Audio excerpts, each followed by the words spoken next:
Bonjour à tous, bienvenue sur AW Coaching pour une nouvelle vidéo. Mais avant de commencer, cette vidéo c'est un débat. Si vous avez des questions, n'hésitez surtout pas à les poser en commentaire. Même si vous n'êtes pas d'accord avec nous, du moment où c'est constructif, commentez. N'hésitez pas à vous abonner, à liker, à partager. On y va, let's go.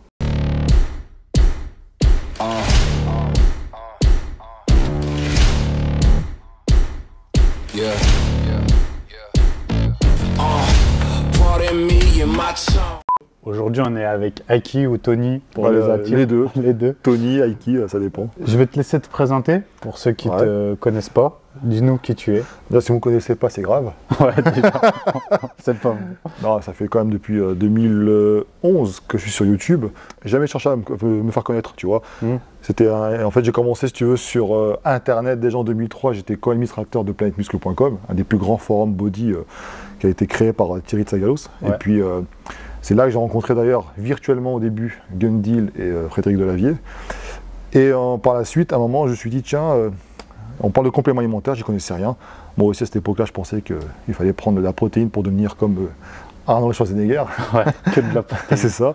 Et que la prise, tu sais, les gainers, c'était des produits dopants, c'était dangereux. Et je me rappelle, la première fois que j'ai pris ça, une petite anecdote, je l'avais caché chez moi, pour pas que les parents le voient. Ah, tu vois, oui, je me suis dit, on sait jamais. Tu commandais comment, avec les bons dans les magazines, non? Non, j'étais parti à Decathlon. Ah ouais. Super Mega Mass 4000.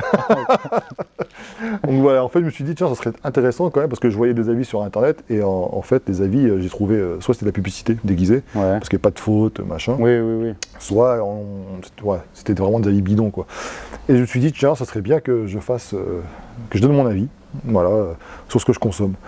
Et de là, j'ai créé ma chaîne qui s'appelait à l'époque videotest.com, puisque ça devait être un portail où je devais avoir plusieurs univers, en fait, si tu veux. Okay. Tests produits sur, je sais pas, la randonnée, j'ai une bêtise, l'athlétisme, etc., musculation, arts martiaux. Et au final, voilà, j'ai commencé par ça. De là, les marques ont commencé à me faire confiance, à m'envoyer des produits, sans rien en contrepartie. Certains ont essayé. Et, bon, voilà, ils ont essayé de m'acheter, enfin bref, j'en ai déjà parlé tellement de fois de toute façon dans les vidéos.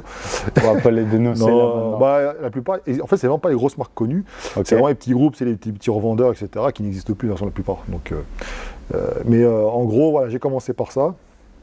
Ensuite ma chaîne s'est transformée en Share Fitness. Donc, dans mon esprit, c'était en fait, c'est un peu la formation STAPS que j'ai eue, parce qu'à la base j'ai un Master STAPS. L'idée c'est de dire que, bon j'ai des connaissances, mais quand je veux avoir des connaissances sur tel domaine, j'allais voir le spécialiste de tel domaine. Et je les amène à moi et je les amène au public. Tu vois, donc Share Fitness, c'était ça en fait. Et donc j'ai commencé comme ça dans les podcasts, notamment même avant, mais à ramener des gens qui avaient des connaissances spécifiques, à les réunir, et comme ça on pouvait avoir des connaissances crédibles. J'ai fait ça, ensuite on m'a connu par rapport au fait que j'étais, ça je peux le dire, de toute façon tout le monde, j'étais le premier en fait en 2014 à avoir déclaré que je voulais tester ce qui était un bodybuilder.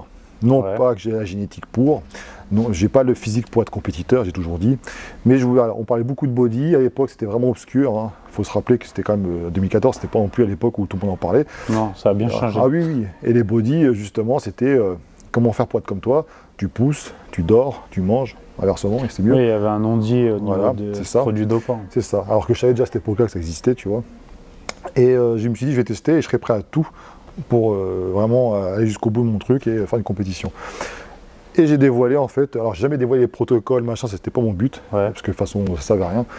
C'est risqué juridiquement parlant. C'était ça, et surtout que ça appartenait en fait à mon préparateur, finalement. Donc c'est pour ça que j'ai jamais dévoilé mes diètes, etc., mes entraînements, parce que c'était son travail que j'ai dévoilé. Donc c'était pas le but du jeu, parce qu'à cette époque-là, et encore maintenant, les gens copient, tu vois, où ils essaient d'avoir des informations pour... pour reproduire. Exactement. Et donc ça n'a pas loupé d'ailleurs, ça a déjà existé. Et voilà, j'ai dénoncé en fait, pareil, le premier, si vous regardez bien de toute façon les vidéos à l'époque, j'ai dit tout ce que j'avais eu comme effet négatif. Avec le peu que j'ai pris, libido, trouble de l'érection, ça m'est déjà arrivé, ça tout le monde, ça c'est clair et net, etc., etc., etc. Parce que en fait, mon idée, c'est jamais été d'être connu, reconnu, l'idée c'est de partager, comme avec des potes, quoi, voilà ce que je fais, je te raconte ce qui m'arrive. Comme ça, encore une fois, c'est pas de donner des leçons, c'était de te dire, tu veux faire ça, libre à toi, voici ce qui peut t'arriver. Parce que ça m'est arrivé, ça veut pas dire que ça va t'arriver à toi aussi, tu vois. Et donc j'étais jusqu'au bout de mon projet, comme ça, j'ai mis plusieurs années parce que, voilà, j'ai un boulot à côté, prenant, vie perso, etc. J'ai eu pas mal de petits soucis. Et j'étais pas pressé, tu vois, j'étais pas là, j'étais pas pressé. Et au final, j'ai réussi à monter sur scène. Et là, encore une fois, je partage aussi mon retour par rapport à tout ça, etc. Bref, donc voilà. En gros, je suis connu pour mon franc-parler. Je n'ai pas prise de tête. Je ne joue pas un rôle. Je ne suis pas là pour, comment dire, pour essayer de buzzer à tout prix, etc. Je suis vraiment là pour essayer d'apporter ma contribution en fait, dans le monde de la musculation. Et en parallèle, du coup, je suis aussi éducateur sportif, donc j'ai ma carte. Et puis voilà, donc je fais du coaching en ligne, en priorité, parfois en présentiel. Et l'idée après, c'est de me développer par rapport à tout ça, tu vois. Ouais, par rapport à ça, de plus en plus. Ouais. Ta pratique du bodybuilding, du coup, t'en retires quoi comme enseignement principalement? Si tu devais retenir une chose fondamentale, une chose positive pour commencer. Positive je ne pourrais pas dire ça en un mot, hein, évidemment. On va dire que ce que tu fais à la salle transpire dans ta vie quotidienne. Okay. C'est ça que je retiens. C'est-à-dire que ça t'apprend à être un peu rigoureux, etc., dans tes diètes, machin, parce que rien n'est fait au hasard non plus. Et du coup, tu dois être organisé, motivé, tu dois en vouloir. L'autodiscipline, ça t'apprend l'autodiscipline. Et voilà. Donc en fait, en gros, c'est pour ça que pour moi, c'est une discipline à part entière. C'est pas qu'un sport. Je parle du body, hein. Mais à côté de ça, il y a aussi des effets négatifs derrière. Et du coup, si tu dois retenir une chose négative de cet aspect-là, du bodybuilding, vraiment de la pratique, ta pratique.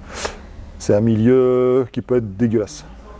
Okay. Ah, je suis cash. Hein. Oui, en gros, ce que je veux dire par là, c'est que je parle du milieu, je ne parle pas des individus. En gros, les gens que j'ai pu rencontrer, que je rencontre encore actuellement, sont des personnes qui sont souvent en souffrance, qui ont commencé le body pour des mauvaises raisons. Tu dis, ouais. Voilà.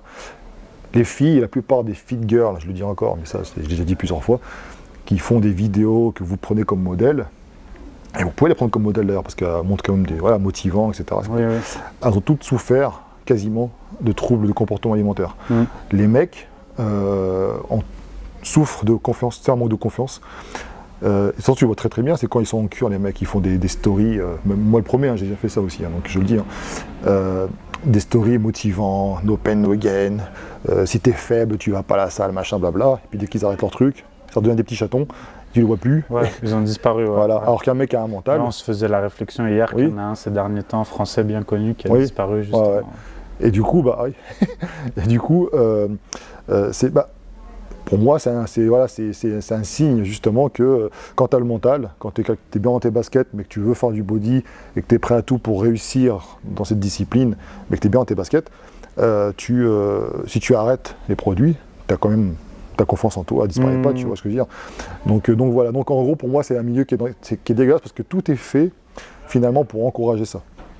Alors on pourrait dire que c'est facile à dire, un mec comme toi qui a pris des produits, qui crache dans la soupe, etc. Mais moi, j'ai jamais fait de business avec le bodybuilding. Tu vois, moi, ce que je vise comme clientèle, c'est monsieur, madame, tout le monde. C'est la musculation, santé, c'est tout ça. Mais je crache pas dedans. Ce que je veux dire par là, c'est qu'on peut vous montrer le beau côté du body, entraînement, dépassement de soi. Voilà, par exemple, tu vois, tu as Essan qui fait des belles vidéos très très motivantes, très bien faites, une belle équipe, etc. C'est très très bien, j'encourage, ça, il n'y a pas de souci. Mais il faut que les gens prennent conscience que derrière, il y a beaucoup de drames qui se jouent. J'en ai fait les frais aussi, hein, à ma vie perso, santé, et pourtant je te jure que je prenais pas grand chose. Hein, parce que de toute façon ça ne servait à rien, j'étais pas hyper réceptif, et puis voilà. Mais toujours est-il que voilà, il y a les deux côtés, et c'est pour ça que je dis toujours, je suis pas là pour donner des leçons, encourager ou décourager, je suis juste là pour partager mon expérience en fait en gros. Et parfois, à travers mes vidéos, partager des expériences d'autres personnes, etc. Tu vois. Donc, comme Rob peut le faire aussi de temps en temps, comme d'autres, parce qu'il y a des gens qui ne sont pas très très connus qui font ça aussi depuis très longtemps. Oui. Donc voilà, en gros, ce que je fais et ce que je suis, quoi, en fait, tout simplement. C'est intéressant ce que tu dis sur le bodybuilding et la phase négative, parce que moi-même je l'ai expérimenté, et d'ailleurs, je me suis senti touché par ce que tu as dit, puisque je suis un ancien anorexique. D'accord. Et que j'ai fait du bodybuilding par rapport à ça. Donc ça rejoint directement ce que tu as dit avec les femmes, par exemple, ça peut arriver aux mecs. Mais chez les hommes aussi, hein. Nous on souffre de maigreur, souvent on veut grossir. Moi j'étais maigre, hein, tu vois. Donc, et dans ma vidéo, excuse-moi t'interrompre, juste une petite aparté, ça me fait penser à ça. C'est dans la vidéo, donc l'épisode numéro 1, je deviens bodybuilder, j'expliquais qu'à l'époque, par exemple, j'étais tout maigre. Je suis rentré en STAPS, je suis tombé avec des mecs, parce que là-bas je viens des arts martiaux, il n'y avait pas ce que je pratiquais, là-bas donc il y avait judo. Et on m'a dit, tu vas prendre option judo, ok. Et je vois les mecs, c'était des premières dives, deuxième dives. mais des monstres la plupart, athlétiques. Moi, ils m'ont mis en deuxième div avec les mecs de deuxième div, judo novice, je connaissais rien. Mais ils avaient des physiques de fou. Et donc j'ai commencé à avoir une hygiène de vie, mais dégueulasse, que je voulais absolument grossir. Et je me bouffais mais de la merde tout le temps, quoi. Je mangeais beaucoup, je grossissais pas, je comprenais pas. Et au bout d'un moment, ça s'est fini par se débloquer, ou alors peut-être se dérégler. J'ai atteint les 100 kilos en 2 ans, bien fat. Et quand j'allais m'entraîner en combat, je me pesais, parce que je parlais de la flotte, forcément. Et si je descendais en dessous des 100 kg, j'allais boire tout de suite de l'eau pour reprendre les 100 kg. Tu vois, donc comme quoi on parle des filles, etc. Mais par contre, j'ai pas commencé les produits pour ça, moi. Tu vois, j'ai toujours voulu aimer la muscu, j'ai toujours pratiqué la musculation. C'était la continuité. Ouais, et puis surtout que je voulais expérimenter la chose, même si j'en rêvais un petit peu quand même. Je voulais savoir si c'était aussi magique que ça, jusqu'où ça allait m'emmener, tu vois. Mais après, il y a une petite part aussi quand même de titi, quoi. J'en parlais plusieurs fois, tu vois. Mais ça n'a jamais été... quand j'arrêtais cure ou quoi, ça m'a jamais... alors peut-être la première, mais sinon j'ai jamais eu ce côté plus de motivation, perte de force, tu vois. J'ai eu ce côté-là. Par contre, changement de comportement, oui. Mais tu le perçois pas. Ouais, bah tu le perçois pas jusqu'à ce que tu fasses le point sur ta vie, tu fais un pas en arrière et tu te dis telle ou telle décision, je l'aurais pris différemment, sans produit. Et c'est ça le point le plus négatif. C'est pour ça qu'il faut surtout pas prendre de produit quand ça va mal dans ta vie, par exemple. Bah ouais, alors que les autres font l'inverse. Des mecs célibataires, ils vont te dire allez, j'envoie. Je l'ai déjà dit, hein, moi aussi. Donc c'est pour dire, tu vois, je me suis jamais placé en tant que donneur de leçons, parce que ce que je dis, je le vis aussi, en fait, tu vois. Et ouais, c'est important de dire ça aussi. C'est ça la réalité. Et t'as raison, c'est important ce que tu dis. Donc c'est comme les gonzesses qui vont faire des prépas, et qu'après elles se retrouvent, une fois la prépa terminée, elles sont bien, tu vois, elles sont bien fines. La prépa terminée, elles commencent à remanger, et puis là, pof, elles explosent. Et la psychologie, elle est... C'est grave. Hein. Ouais, parce que tu peux pas te construire avec ça, parce que c'est quelque chose que tu vas pas garder. Le comportement que tu as sous produit n'est pas le même, ça décuple toutes les émotions. Ouais. Et c'est presque comme si tu changeais, et c'est le cas de beaucoup de gens. Et quand en fait, j'aime cette expression, quand tu es au sommet de la falaise, tu es jamais aussi proche du précipice. C'est vrai. Ouais, c'est vrai. Et quand tu prends les produits, tu es au sommet de la falaise, parce que ça décuple toutes tes fonctionnalités. Comme tu dis, tu te sens en confiance et un surhomme. Ou une surfemme. Ouais, c'est possible. Et quand tu arrêtes, en fait, bah, tu redeviens juste normal, sauf que tu as l'impression d'être une merde, en fait. Alors qu'en fait, tu es juste revenu à l'état d'avant, mais bon, tu as oublié qui tu étais, au final. Et c'est ça qui est dangereux, je pense. Et en plus, bon, forcément, tu peux pas conserver le même physique. Non. Tu vois, Après, ça dépend d'eux, parce que tu as deux choses. Tu as l'aspect visuel que tu perçois de toi. Oui, aussi. C'est-à-dire que moi, le premier, au tout début, quand j'ai arrêté la cure, j'ai l'impression d'avoir tout perdu en un jour. Quoi. Alors qu'en fait, pas du tout. C'est psychologique. Sauf que, et à la fin, par contre, c'était l'effet inverse. À la fin, j'avais conscience d'avoir perdu la densité, la dureté musculaire, on va dire, du galbe, parce que tu prends un peu plus de flotte, parce que ceci, parce que cela. Mais en fait, au final, pas tant que ça. Tu sais, il faut relativiser quand même. Mais c'est sûr que tu perds quand même forcément. Mais si tu continues d'entraîner, tu t'entraînes tout le temps pareil, tu manges pareil, alors tu ne seras pas le même, mais tu ne seras pas non plus celui que tu étais avant, quoi. C'est seulement celui qui arrête, parce que souvent ceux qui arrêtent parce qu'ils ont des soucis de santé importants, eux vont retrouver un état initial, voire pire des fois, tu vois, quand ils ont des maladies graves. Oui, alors après tu peux arrêter aussi pour des problèmes de santé, mais il y a aussi, je pense, des choix, tu vois, des questions de choix. Ouais, c'est très rare ça, hein, par contre, malheureusement. Ouais, il y a des questions de choix, mais j'en suis l'exemple. Toi, oui, on en a déjà parlé en off. Oui. Mais par exemple, le problème, c'est qu'il faut voir ce que ça t'apporte. Ça rapporte rien. Et ce que ça rapporte, voilà. Ouais, ça rapporte rien. Et ce à quoi ça nuit. Ouais. Et le problème, c'est que pour moi, c'est mon avis à moi. Le bodybuilding, c'est un sport qui t'amène très vite dans l'extrême. C'est un sport extrême, très dur, où si tu veux vraiment aller loin, faut vraiment... c'est extrême, il faut des décisions extrêmes, voilà. Et ça t'amène très loin dans le comportement. Et si tu as déjà une sorte d'instabilité, et que dans ta vie, tu as déjà tendance à être extrême, à être tout ou rien, et qu'en plus tu es là-dedans, je trouve, enfin, moi personnellement, pour moi, ça devient très dangereux. Ah mais je te rejoins tout à fait. Et par exemple, sur moi, et j'en connais d'autres malheureusement pour eux qui n'ont pas encore eu le constat que j'ai fait, mais sur ma vie à moi, c'est dangereux. Et en fait, tu vois, j'arrivais à un stade où aujourd'hui j'ai une petite fille, tu vois, elle a 1 an, ça change la vie. J'ai une femme et tout ça, et en fait, tu te rends compte que lorsque tu as les produits dans ton sang, bah t'es pas le même du tout. Ah non. Et ta vision de la vie n'est pas la même. Moi, je sais que je peux te le dire, tu vois, et c'est dingue de le redire maintenant, mais il y a un moment où j'aurais été prêt à tout pour, par exemple, je voulais devenir bodybuilder pro. Ah ouais. Dieu merci, j'avais pas la génétique. Ni l'argent, j'ai jamais réussi. C'est ça. Mais j'aurais tout essayé. J'aurais tout fait pour. C'est important ce que tu dis parce que, à la différence de beaucoup, déjà quand j'ai commencé, c'était en 2014. J'ai 40 ans. Donc faites le calcul. J'ai pas commencé à 18 ans comme certains ou 16 ans, ou tu vois. Et ensuite, dès le début, je savais. Alors, je suis pas pourri. Tu vois, j'ai un physique. Quand j'ai commencé ma première vidéo où Ostoani m'a fait sécher. Parce qu'en fait, j'étais gras quand je suis arrivé chez lui, j'avais perdu du muscle, j'ai voulu faire ça tout seul et j'ai fait n'importe quoi. Je suis arrivé à 115 kg chez lui, il m'a fait perdre beaucoup de gras et j'ai fait une vidéo où tout le monde pense que je suis dopé. Alors que quand j'étais habillé, ça se voyait pas que je faisais muscu limite, tu vois. J'étais conditionné, la lumière, enfin voilà, tout était là. Mais j'avais conscience que je serais pas un champion. Mais de toute façon, c'était pas le but, tu vois. Et du coup, je me suis jamais dit dans ma tête, je vais me donner les moyens, c'est mon rêve ultime, je vais vraiment investir là-dedans, etc. Jamais. Je savais que de toute façon, j'étais pas là, c'est pas pour ça que je suis là. Moi, c'était juste, l'idée, c'était de monter sur scène, voir ce que ça faisait, une prépa, etc. C'est une vision différente des choses. Parce que certains pensaient que, ils me disaient, ouais, 38 ans, compétition, machin. Mais tu peux rien faire, mais détends-toi. Heureusement que je vis pas pour toi, mon gars. Mais tu vois ce que je veux dire.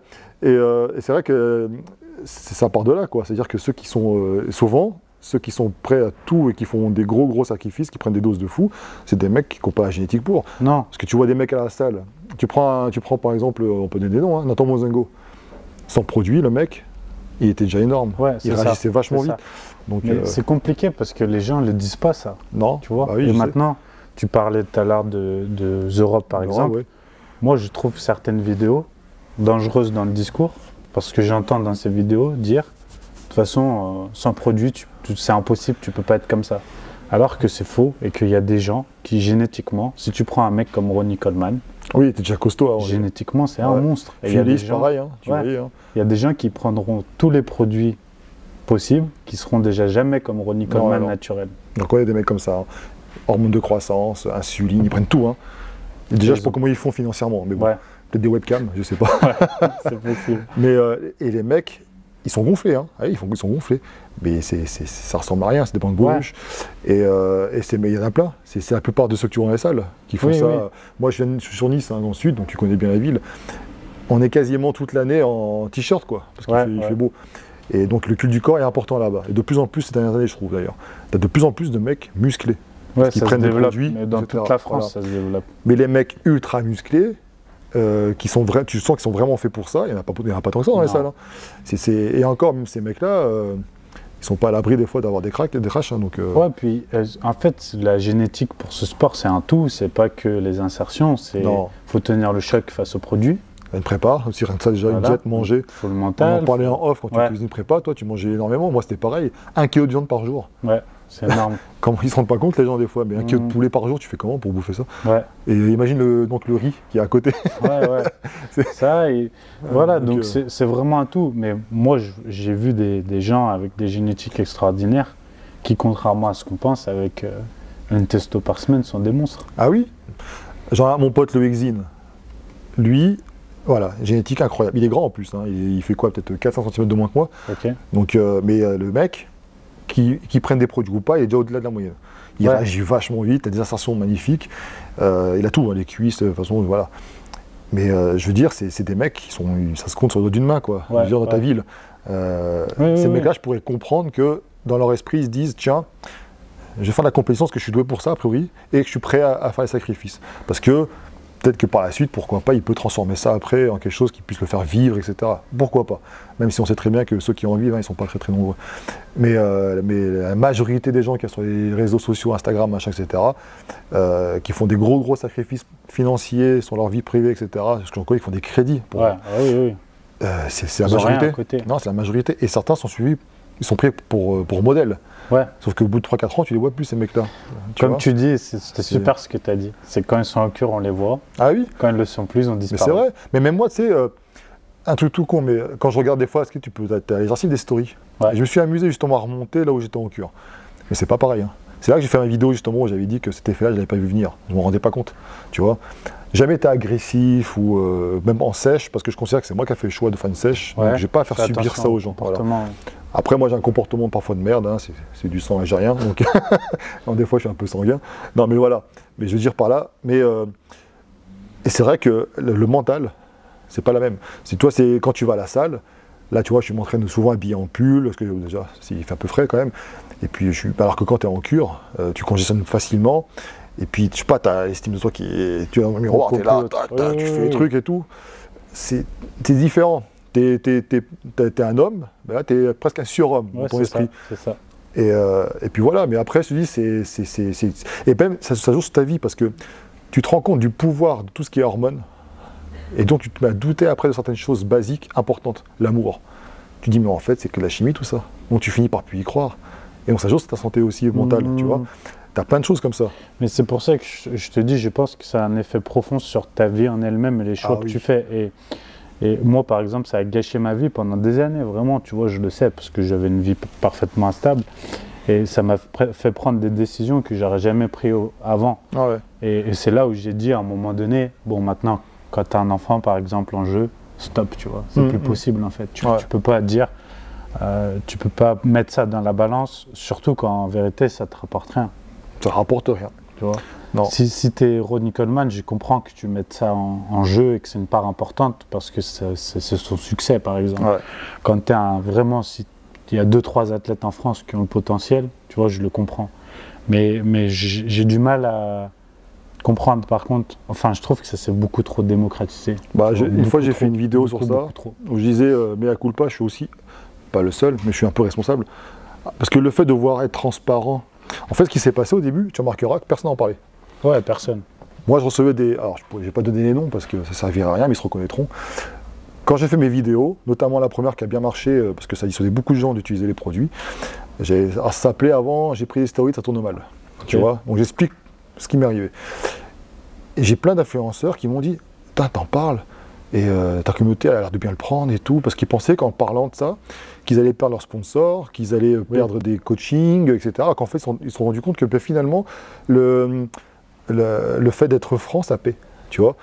Et du coup, c'est devenu tu vois, certains qui jouaient un rôle, ont commencé à vouloir faire les mecs francs par la suite, à dire je vous dis tout, et sauf que les gens oublient, ou ne me connaissaient pas d'ailleurs auparavant, donc ils oublient comment ils étaient auparavant, ces mecs-là. Bon bref, c'est pas très grave, ça après je m'en fous. Mais bon, ça a commencé par là. Et ensuite, certains ont commencé à parler un peu plus estéro.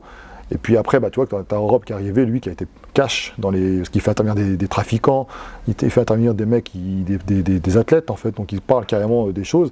Et effectivement, maintenant, j'ai l'impression qu'il n'y a plus de barrière. C'est-à-dire que même moi, avant, je me rappelle, quand Rob avait commencé, je lui disais, mais fais gaffe, parce que juridiquement parlant, ça peut être pris comme... Oui, surfe toujours sur la vague. Ouais, c'est très... Parce que je m'étais renseigné, moi aussi, par rapport à tout ça. Et c'est limite. Un jour, ils vont prendre une décision, on va dire, on va faire un exemple.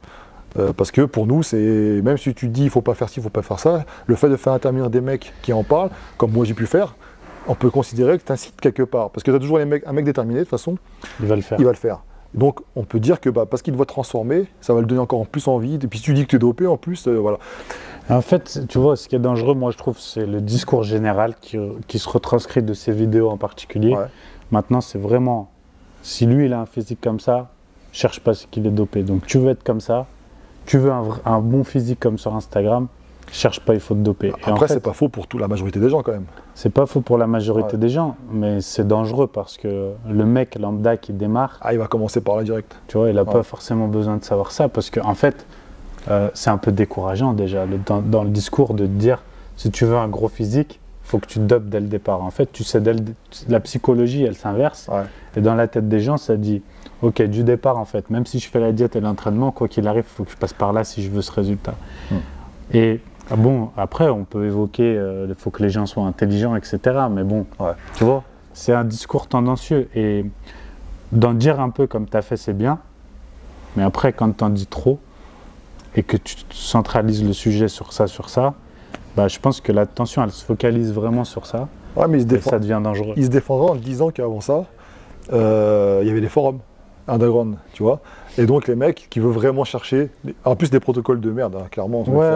Mais c'est toujours j'en sais rien qui parle avec je sais tout là, alors qu'il s'appelle mais sur YouTube c'est pas, tu vois, il y a certains qui interviennent. Oui, il y a une portée qui est. Oui. Il y a portée plus grande et certains qui interviennent, on leur donne du crédit, alors qu'ils en ont pas plus qu'un mec sur un forum, tu vois. Mais non, mais c'est comme je dis toujours, parce que Rob en fait, lui c'est vraiment le journaliste, une formation journalistique, etc. Bon. Ouais. Et moi, j'avais fait des vidéos et dans les podcasts, je dis toujours, de toute façon, les gars, n'oubliez pas une chose, en tout cas, ça reste mon avis. vous parlez, tu vois, tu as beaucoup de mecs qui se disent, je suis le meilleur formateur, le préparateur, parce que j'ai suivi des formations avec un tel. Détends-toi, ça n'existe pas. Je veux dire par là que on prend des produits qui ont été créés, enfin la plupart, parce que certains ont été créés maintenant pour le body, mais qui ont été créés à la base pour autre chose. Oui, il n'y a aucun produit qui a été créé pour le body. Hein. Soit-disant que certains, des nouveaux trucs, enfin je sais pas trop. Non, il n'y en a aucun. Non, il n'y en a aucun. Enfin, je veux dire, même les produits récents, à la base, c'est pas créé pour ça, tu vois. Bah voilà, donc comment tu confirmes, tu vois, donc comme quoi, c'est un peu de la merde. Mais toujours est-il que c'est détourné. Une fonction première. Si tu donnes un truc pour les chevaux, c'est pas pour que monsieur... tu vois ce que je veux dire. Donc, il y a ça déjà, il y a cet aspect-là. Ensuite, c'est pas des médecins. Pour preuve, toutes les prépas qu'on peut faire avec n'importe qui, quand ça marche bien, parce que tu les payes pour prendre du muscle, nickel. Quand tu leur dis, je ne bonde plus, bah tiens, teste ça, bah non, bah tiens, teste ça. Voilà, les dealers, la plupart du temps, ils ont tous les produits que tu veux pour prendre du muscle. Par contre, pour tout ce qui est protection, etc., ah bah, ils en ont moins, tu vois, parce que c'est pas trop leur truc. Ça, c'est pareil. Et en plus de ça, tu vois, rien que la caféine, par exemple, on réagit tous pas pareil. Tu vois, il y en a qui réagissent pas du tout, tu peux leur mettre du café, tout ce que tu veux, ça va rien leur faire. Il y en a un petit peu de caféine, ça va les booster. Alors imagine les produits, c'est tellement aléatoire en vrai.